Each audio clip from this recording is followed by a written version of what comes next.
Manx Radio's Update with Beth Espy.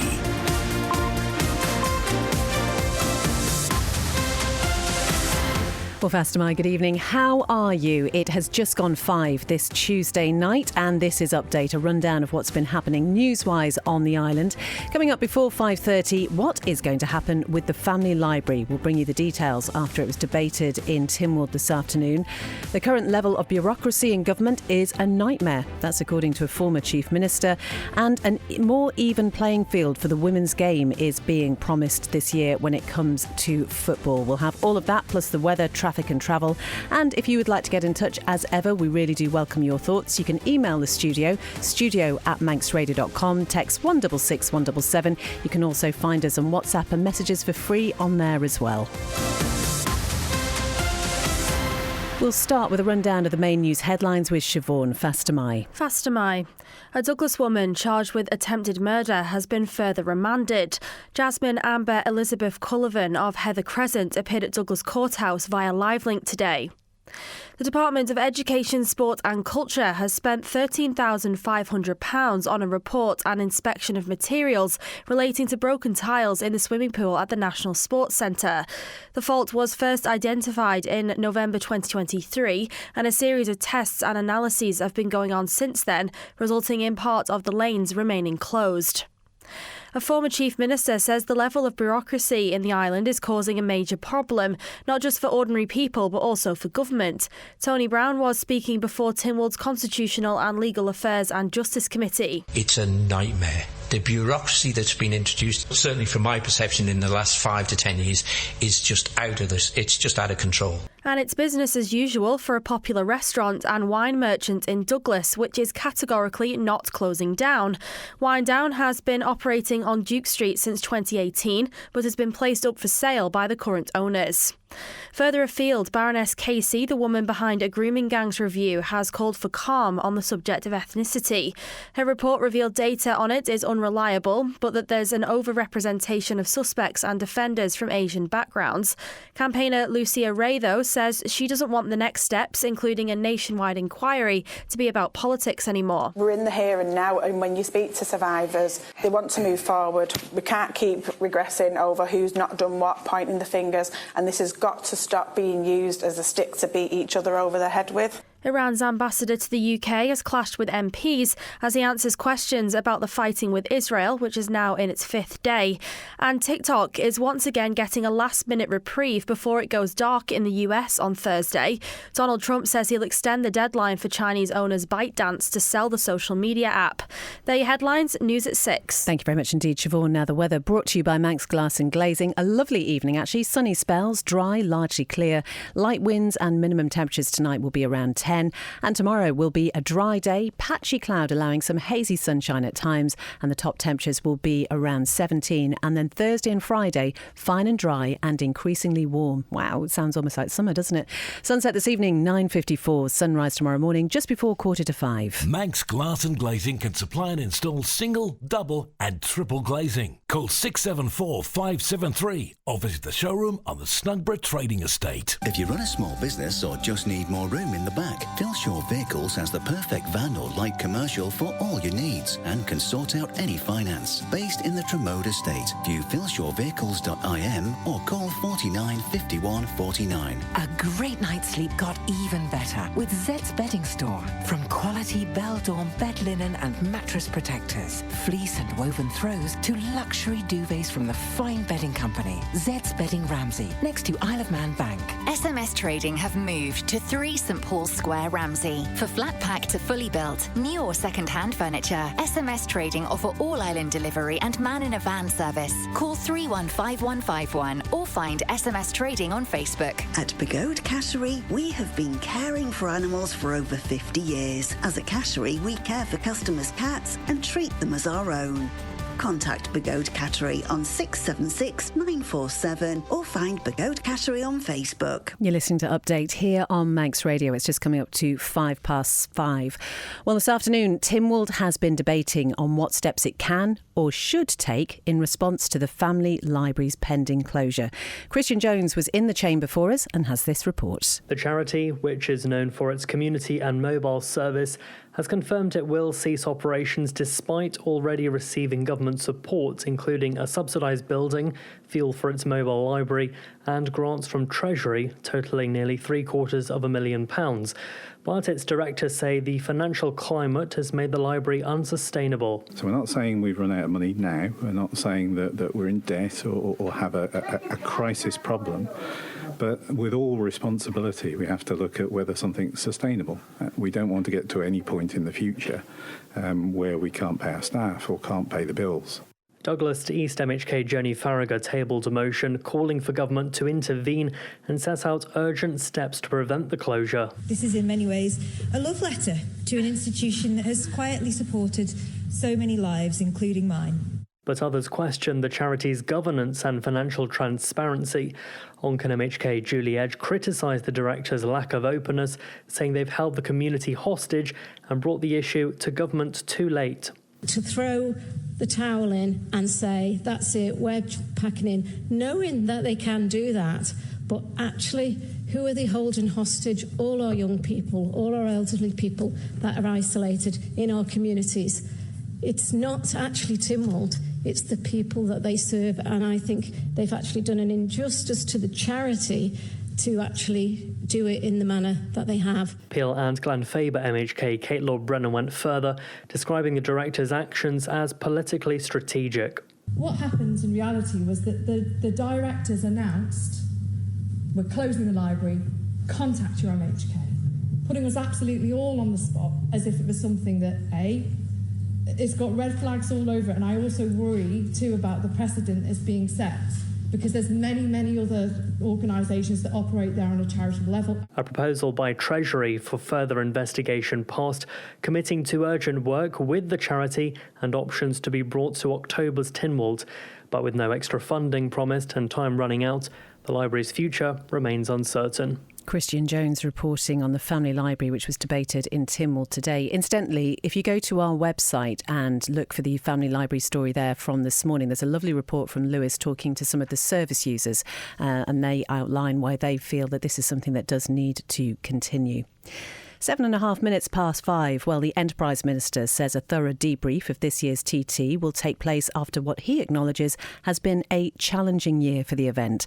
Tim Johnston was questioned on the matter this afternoon following a TT 2025 that saw frequent disruption due to weather and also resulted in the coveted senior race being cancelled for the only second time in the race's history. I think it's always important that you take each event and make those assessments. I think as far as the schedule is concerned, that current schedule has been developed through consultation with the race organiser, competitors, teams, marshals and medics. So, and it is important that there is stability in the schedule so that all parties know what is planned well in advance. And if there was to be any changes, that would be a really cross-agency discussion to assess whether that was necessary. Clearly, this has been, as you say, I mentioned, it has been a challenging TT, again, with the weather. But let's not forget also there's been some amazing racing, and 9 of the 10 races were delivered. The 9 races that went ahead, there was only one that was at full race distance this year.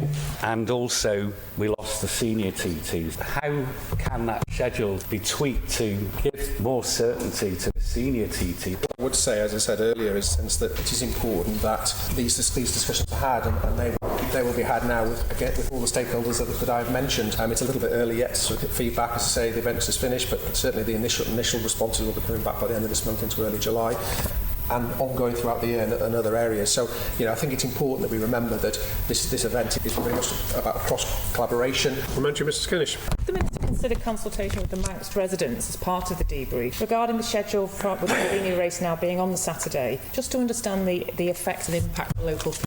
I would make the point that there has been previous public consultation before the schedule was changed. I think the important point is here, this is not the DFE setting this out. This is consultation that's made across the organisers, competitors, the teams, the marshals and the medics. It's always going to be a divisive issue, I think, the schedule. I accept that. But I think we have to listen to the professionals involved in this who have consulted, and that's how we built this plan. And the data we get so far, the feedback we get, I think are very positive. That's the Enterprise Minister Tim Johnston speaking in Tynwald today. Apologies for that audio. It was a little bit glitchy. It's sometimes really difficult to get it from the chamber, but there was a lot going on there, wasn't there? But the essential message was that he does think there are positive things that have come out of this TT, despite it being really difficult because of the weather. It's coming up to 5:10, and a man who travelled to the Isle of Man by ferry with more than £49,000 worth of cocaine in a bag under the driver's seat of his car has been jailed for 9 years. Scott Goulden, who had a bicycle in the boot of the car, told port authorities he was visiting the island to go cycling with a friend called John, but could give no other details about the man. Sean Cowper reports. BBC Isle of Man reports a search of his vehicle found the cocaine along with a large quantity of ketamine in a plastic bag partially concealed under the mat in the footwell. The court heard Goulden had arrived in Douglas on the ferry from Heysham on the 13th of February at about 5:30 p.m.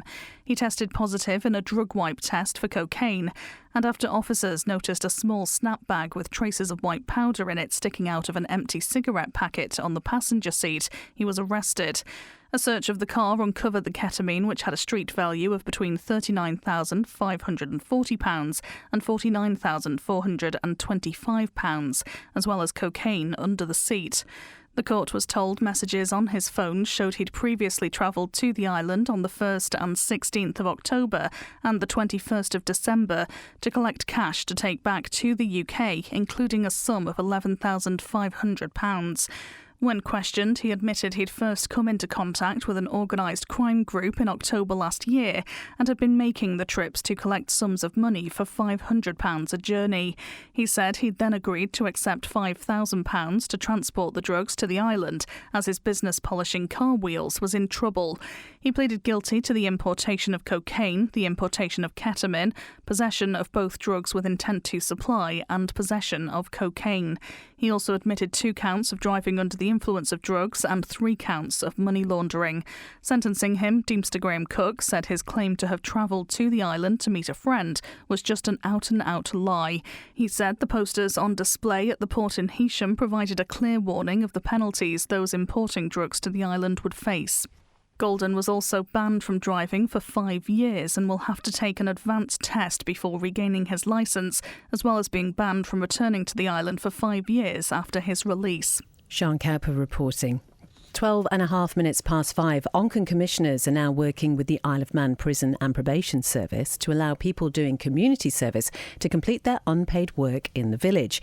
Now, lead member for Environmental Services David Quirk says the scheme is supported by officers and individuals and will be supervised by both authorities.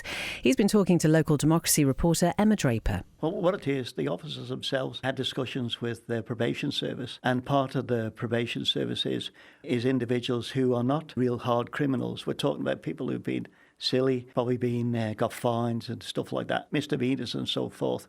There's an opportunity for them to discharge the hours they've got on a community service, and the benefit it will be to the community of Onchan, and it will be supervised both by the probation service and our officers in Onchan as well. Members of staff have been aware of it.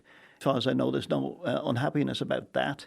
They're not taking over their jobs, which is a prime thing. Our staff are employed full-time, but there's an extra bonus as far as we're concerned as a local authority where we can get additional work done. As the summer's quite short, and you've seen around the village and the Isle of Man itself, we got weeds and we got all sorts of things, little things that need to be done, but will make that difference. And how do you think this will affect the community? Do you think it'll be positive, or do you think there might be some negative connotations there? I don't think there'll be any negativity. When I've been involved in Onchan Pensioners Social Club and also the football club, we've used the facilities ourselves over a few years. And regarding the Pensioners Club, just to give people comfort as well, they actually painted our building a couple of years ago, and it needs a coat at the minute, so I might be an opportunity to do another coat. That's lead member for Environmental Services at Onchan Commissioners David Quirk. Manx Radio Travel, driven by Quayside Tyres and Service Centre. Well, nothing to report on the police pages, just the usual roadworks out and about. Down at the airport, just a slight delay on the Liverpool flight. It's delayed by half an hour or so. And then at Steam Packet, all looking good. The Manxman due back into Douglas around 6, heading out again to Heysham at 7:45. And the Manannan is due into Liverpool at 5:30 and will be heading back here at 7:15. Quayside Tyres and Service Centre with 1 year's free engine warranty from Castrol. Get more with Quayside. It's coming up to 5:15. So on the programme yesterday, we heard from former Chief Minister Howard Quayle. We've got another former Chief Minister today who's described the current level of bureaucracy in government as a nightmare. Tony Brown was appearing alongside Howard Quayle before the Constitutional and Legal Affairs and Justice Committee, and the subject was ministerial government and its effectiveness. Mr Brown said some red tape was necessary, but not, he believes, the current amount. The bureaucracy that's been introduced tonight is just out of this. It's just out of control. I'll just give you a good example. A woman came up to me the other week and said to me, I'm applying for a bus pass. Now, don't forget, a bus pass is only in the Isle of Man. She's over 65. They know she's over 65 because she's getting a pension. She's got the form. They want a passport photograph, or they want a driving licence, or X, Y and Z. She says, I don't have a passport, I don't have a driving licence, I don't have this, what do I do? I said, go to the office and tell them you don't have any of that, take a photograph of you and say, this is me. It's nonsense. It's a bus pass. And yet it's so bureaucratic. And that's just one little issue. It's magnified right across government, and to me is damaging government. It's slowing it down so much that everybody's scared of their own shadow. Things are not being done in a timely manner because the bureaucracy is controlling everybody to the nth degree. Don't get me wrong, you need bureaucracy to some degree, but not, I don't believe, to the degree we have. And over-regulation. Over-regulation's driving everybody mad. And we just seem to be more in, let's get regulations in, let's get bureaucracy in. How about let's earn some money to make the Isle of Man successful? And I do think we've swung too far. It's too much about what we can't do as against what we can do. That's the former Chief Minister Tony Brown talking to the Constitutional and Legal Affairs and Justice Committee yesterday. That subject, ministerial government. Not mincing his words there. Neither did Howard Quayle, the other former Chief Minister who the committee heard from yesterday. As ever, you can find out more about both those stories at manxradio.com. Coming up to 17 minutes past 5, and it's business as usual for a popular restaurant and wine merchant in Douglas. Wine Down has been operating on Duke Street since 2018, but has been placed up for sale by the current owners, and this sale will include the current or amended lease along with all the fixtures and fittings.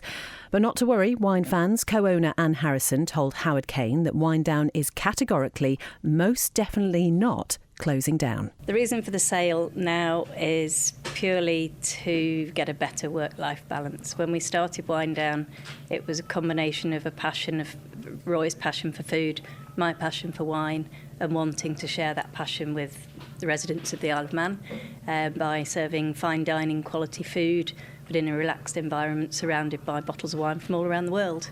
I don't think either of us expected it to be quite as popular as it has been. And we love what we do. We've loved the whole journey, and we still love what we do. But I've had a significant birthday last year and now want to live a little bit. We won't say what that birthday was, but I think it's well known that working in the service industry and industry like this, the hours can be very long. The hours are long, and we do it because we want to do it, because we want to give the best possible service and the best possible food. So we both work very hard at it. And now it is a successful business, and it's a chance for somebody else to come and take it over. Either keep it as it is or do something different with it. So in the meantime, I suppose it's impossible to say what the timescale will be, because it will depend on obviously whether you get a buyer coming along who you're interested in. But in the meantime, Wine Down continues trading as is. Wine Down continues exactly as it is. We're still trading as normal. We've still got events coming up. We've got a summer tasting on Thursday. Everything is completely as normal until such time that somebody comes along and it changes hands. But for the foreseeable future, Wine Down is business as usual. That is co-owner of Wine Down, Anne Harrison, talking to Howard there. So when this story was first reported in the press, there was a lot of speculation about the fact that it was closing down, which is why we have clarified that point with Anne. It's coming up to 5:20. Are expectations too low with people with learning disabilities on the Isle of Man? Well, it's a question being posed by Manx MenCap as it marks Learning Disability Awareness Week, which kicked off yesterday. And this year's theme is Do You See Me? And it focuses on visibility and inclusion. Fran Tinkler from the charity explains what a learning disability actually means. The terminology seems to create a great deal of difficulty across the board.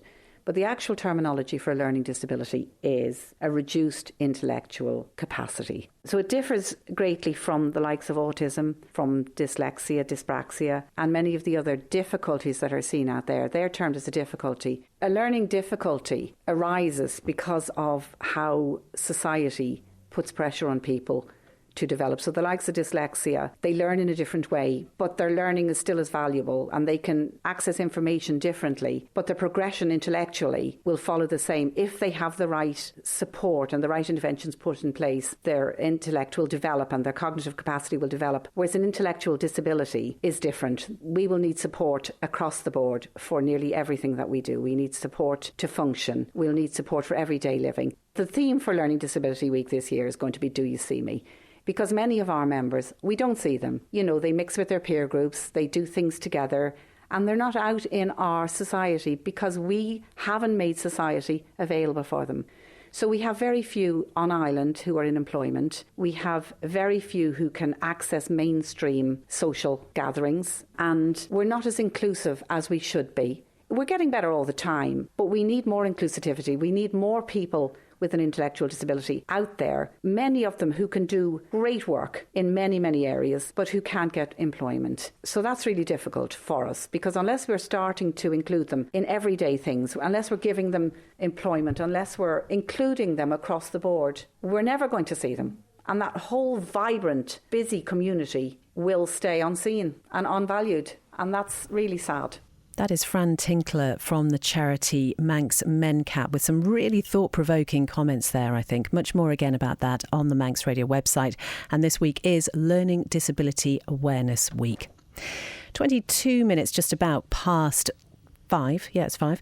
The Isle of Man FA says it's working to create a more even playing field for this year's Women's Summer League.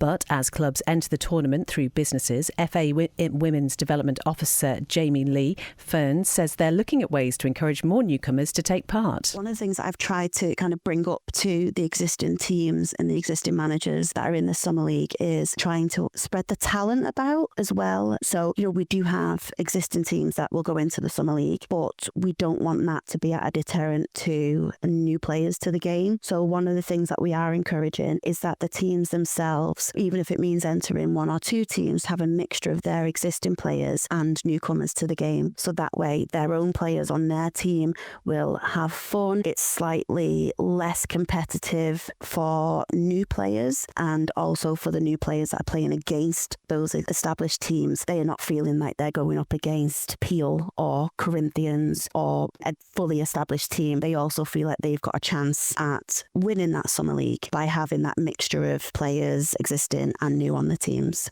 Has that been something that you've gotten as feedback from players coming in, that there's maybe a level of discouragement knowing that they're going to be playing up against a fully fledged Peel or Corinthian side? Yeah, there has been talk of teams finding it discouraging, definitely when they've gone into that Summer League. So we have just really tried to support those players and those teams in the sense that we are trying to change things over time. It was always trying to encourage those existing stronger teams to treat the Summer League as pre-season training, pre-season friendlies, not to not take it too seriously, because a lot of the players enjoy football because of the competitive nature, but just kind of the main thing is to have fun. And if having fun for others is not feeling like they're going to get thrashed even before they've gone into a game, if that's going to get more women into the game, then we should be encouraging that. That is Jamie Lee Fern. She's the FA Women's Development Officer. I really can't speak. Sorry, Rob. She was talking to Darren Timpson there about working to create a more even playing field for this year's Women's Summer League. I think we've got there just about. Let's stay with sport then, Rob. First am I. Well, first off, the qualifying and race schedule for this year's Southern 100 Road Races has been announced. The 2025 edition of the Ballown Course meeting is due to take place from Monday the 7th of July for 4 days up to Thursday the 10th of July. Well, the first 3 days, the Monday, Tuesday and Wednesday, 7th through to the 9th of July, will involve evening sessions with roads around the course closed between 6pm and no later than 9:40pm. Meanwhile, the final day of action on Thursday the 10th of July will involve 2 sets of road closures around the course. First between between 9am and no later than 12:45pm, and then again from 1:30pm until no later than 4:45. It's also a landmark year for the event, which is celebrating its 70th anniversary, having first started in 1955. Well, you can see full details on timings and the schedule in full at manxradio.com, and remember, all timings and sessions remain subject to change depending on prevailing conditions and circumstances. In tennis, former Isle of Man pro tennis player Billy Harris is getting his campaign at the 2025 HSBC Championships at the Queen's Club underway this evening. The former Castletown and Albany player, who's received a wildcard entry for the event, will face Canadian Gabriel Diallo later this evening. Whoever wins today's tie will face Yuri Lehechka in the round of 16. Well, Harris, who currently sits 104th in the ATP World Rankings, reached the third round of the competition 12 months ago. In football, St George's AFC is looking to appoint a new first-team manager. The Douglas-based side, one of the most decorated in Manx football history, is inviting applications for the role ahead of preparations beginning for the 25-26 season. While the 20-time league champions will play in Ardern and Drug Unlimited Division 2 next season, having been relegated from the Canada Life Men's Premier League in the previous campaign. And finally, in motorsport, more than €5,000 has already been raised to help TT competitor Veronika Hankert-Sieva following an incident at this year's races. The rider from Czechia was involved in a crash at Douglas Road Corner in Kirkmichael during the Super Twin TT Race 1 on Tuesday the 3rd of June. Hankert-Sieva was then taken by AirMed to Nobles Hospital to be treated for reported head, chest and arm injuries. An online fundraiser has now been set up to help the competitor with her recovery, and donations have now topped €5,400 as of today. And you know, it's great to see the support for the riders, and I think every rider who had an incident during TT has had a GoFundMe page set up. And it was also great to see her posting herself, because I mean, it's a really scary thing to go through, but she was incredibly positive. And what was that suggestion she made, that she and Peter Hickman should maybe set up a team together? And you know, to have that positive mindset, of course, you know, things like this can happen in racing, no one wants it to, but the fact that, yeah, it seems that Veronika Hankert-Sieva has such a positive attitude going into her recovery, and however long it takes her, we wish her all the very best. We certainly do. And again, you can find out more on our website about that, and there's a link to the Just Giving page as well. That is all from Update tonight. Coming up next, Countryside is back with Simon Clark and Kiri Kermode, and I believe, among other things, they're talking about things for your animals to eat that are probably a little bit healthier for them. Then Chris Kinley has Greatest Hits from 6pm. From 9, it's The Folk Show with John Barker, and then Dave Moore will be here with After Hours from 10 o'clock. Whatever you're doing this evening, have a good one, and we'll talk to you again tomorrow.